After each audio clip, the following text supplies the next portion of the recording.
ನನ್ನ ಹೆಸರು ಬೃಂದಾ ಬಾಬಾನಂದರಿ ಕಂತ್ರ. ನನ್ನ ಶಾಲೆಯ ಹೆಸರು ಸರಕಾರಿ ಕಿರಿಯ ಪ್ರಾಥಮಿಕ ಶಾಲೆ ಮೊರಬಾಗ್. ಆತ್ಮೀಯರೇ, ಪೋಷಣ ಅಭಿಯಾನ 2024 2018 ಮಾರ್ಚ್ 8ರಂದು ರಾಜಸ್ಥಾನ ಜುಂಜುನು ಜಿಲ್ಲೆಯಲ್ಲಿ ಪೋಷಣ ಅಭಿಯಾನವನ್ನು ಪ್ರಾರಂಭಿಸಿದ್ದರು.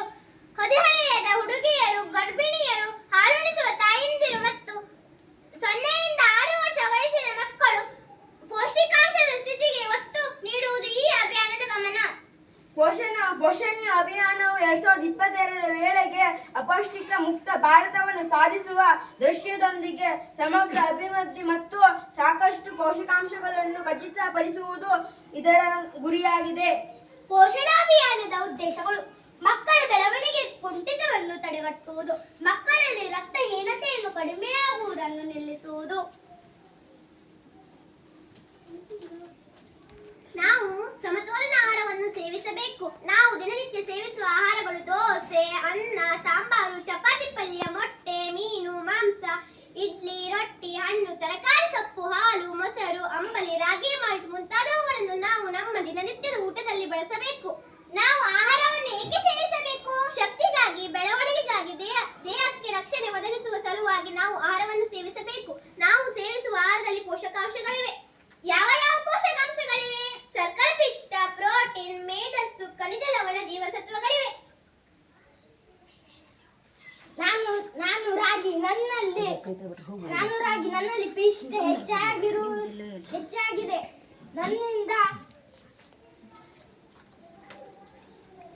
ನನ್ನಿಂದ ದೇಹಕ್ಕೆ ಶಕ್ತಿ ಸಿಗುತ್ತದೆ. ಪಿಷ್ಟ, ಗೆಣಸು, ಬಟಾಟೆ, ಜೇನು ತುಪ್ಪ, ಜೋಳಗಳಿವೆ. ಪಿಷ್ಟ ಎಲ್ಲಿದೆ? ಪಿಷ್ಟ ರಾಗಿಯಲ್ಲಿ ಇದೆ. ನೆಕ್ಸ್ಟ್, ನಾನು ಎಣ್ಣೆ, ನಾನು ತುಪ್ಪ ನನ್ನನ್ನು ಕಡಿಮೆ ಪ್ರಮಾಣದಲ್ಲಿ ನಿಮ್ಮ ದಿನನಿತ್ಯದ ಆಹಾರದಲ್ಲಿ ಸೇವಿಸಬೇಕು. ಇದರಿಂದ ನಮಗೆ ಏನು ಪ್ರಯೋಜನ? ನನ್ನಲ್ಲಿ ಮೇಧಸ್ಸು ಹೆಚ್ಚಾಗಿದೆ. ನಾನು ಪಿಷ್ಟಗಳಿಗಿಂತಲೂ 2 ಪಟ್ಟು ಹೆಚ್ಚು ಶಕ್ತಿಯನ್ನು ಕೊಡುತ್ತೇನೆ. ಮಿತ್ರರೇ, ನೀವು ಸೇವಿಸುವ ಆಹಾರದಲ್ಲಿ ಜೀವಸತ್ವಗಳಿವೆ. ಯಾವ ಯಾವ ಜೀವಸತ್ವಗಳಿವೆ? ಎ ಜೀವಸತ್ವ, ಬಿ ಜೀವಸತ್ವ, ಸಿ ಜೀವಸತ್ವ, ಡಿ ಜೀವಸತ್ವಗಳಿವೆ. ಎ ಜೀವಸತ್ವಗಳಿಂದ ಏನು ಪ್ರಯೋಜನ? ಎ ಜೀವಸತ್ವಗಳಿಂದ ಸೇವಿಸುವುದನ್ನು ಚರ್ಮ, ಹಲ್ಲುಗಳ ಆರೋಗ್ಯ ಉತ್ತಮವಾಗಿರುತ್ತದೆ. ಎ ಜೀವಸತ್ವ ಇರುವ ಆಹಾರ ಪದಾರ್ಥಗಳು ಯಾವುವು? ಎ ಜೀವಸತ್ವಗಳು ಆಹಾರ ಪದಾರ್ಥಗಳು: ಹಸಿರು, ಹಳದಿ ತರಕಾರಿಗಳು, ಮೊಟ್ಟೆ, ಕ್ಯಾರೆಟ್.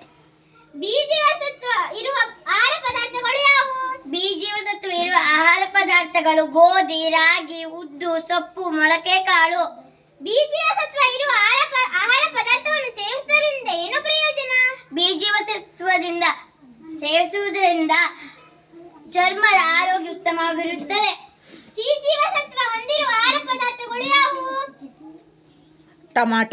ಟೊಮೆಟೊ, ಬೆಟ್ಟದ ನೆಲ್ಲಿಕಾಯಿ, ನೆಕ್ಸ್ಟ್, ಹಸಿ ತರಕಾರಿ, ಅನಾನಸ್, ಮೊಳಕೆ ಕಾಳು.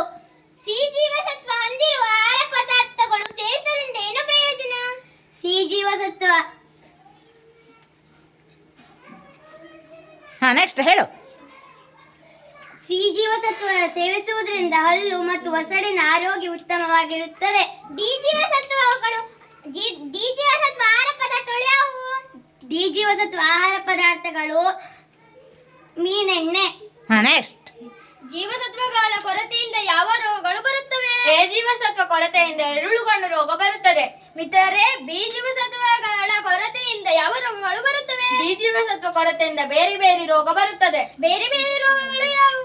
ಕಾಳುಗಳಲ್ಲಿ ನೀರು ತುಂಬಿಕೊಳ್ಳುವುದು, ಸ್ನಾಯುಗಳ ಸೆಳೆತ, ಉಸಿರಾಟ ಹಾಗೂ ಹೃದಯದ ತೊಂದರೆ ಆಗುತ್ತದೆ. ಸಿ ಜೀವಸತ್ವ ಕೊರತೆಯಾದರೆ ಯಾವ ರೋಗಗಳು ಬರುತ್ತವೆ? ಸಿ ಜೀವಸತ್ವ ಕೊರತೆಯಾದ ಸ್ಕರ್ವಿ ರೋಗ ಬರುತ್ತದೆ. ಸ್ಕರ್ವಿ ರೋಗ ಬರದಂತೆ ಯಾವ ಆಹಾರ ಸೇವಿಸಬೇಕು? ಟೊಮೆಟೊ, ಹಸಿ ತರಕಾರಿ, ಬೆಟ್ಟದ ನೆಲ್ಲಿಕಾಯಿಗಳನ್ನು, ಮೊಳಕೆಕಾಳುಗಳನ್ನು ಸೇವಿಸಬೇಕು. ಕಬ್ಬು ಧಾನ್ಯದಿ ಪಿಷ್ಟದ ಅಂಶ, ಎಣ್ಣೆ ತುಪ್ಪದಿ ಕೊಬ್ಬಿನ ಅಂಶ, ಕಾಳಲ್ಲಿ ಹಾಳಲ್ಲಿ ಪ್ರೋಟೀನ್ ಅಂಶ, ತರಕಾರಿ ಹಣ್ಣಲ್ಲಿ ವಿಟಮಿನ್ ಅಂಶ, ಎಲ್ಲದರಲ್ಲಿಯೂ ಖನಿಜಗಳು, ಪುಷ್ಟಿಯ ಕೊಡುವವ ಎಲ್ಲರಳು. ಇವೆಲ್ಲವೂ ಬೇಕು ಊಟದಲ್ಲಿ, ನಿತ್ಯವೂ ಅಗತ್ಯ ಪ್ರಮಾಣದಲ್ಲಿ. ಹಾಗಾದ್ರೆ ಮಕ್ಕಳೇ, ಈ ಪೋಷಣ ಅಭಿಯಾನ ಯಾವಾಗ ಆಚರಿಸ್ತಾರೆ, ಹೇಗೆ ಆಚರಿಸ್ತಾರೆ, ಆಹಾರದಲ್ಲಿ ಯಾವ ಯಾವ ಪೋಷಕಾಂಶಗಳಿವೆ, ಯಾವ ಯಾವ ಜೀವಸತ್ವಗಳಿವೆ, ಯಾವ ಜೀವಸತ್ವ ಕೊರತೆಯಾದರೆ ಯಾವ ರೋಗಗಳು ಬರ್ತಾ ಇವೆ ಎಂಬುದನ್ನ ತಿಳ್ಕೊಂಡ್ರಿ ಅಲ್ವಾ? ಹೌದಲ್ಲ?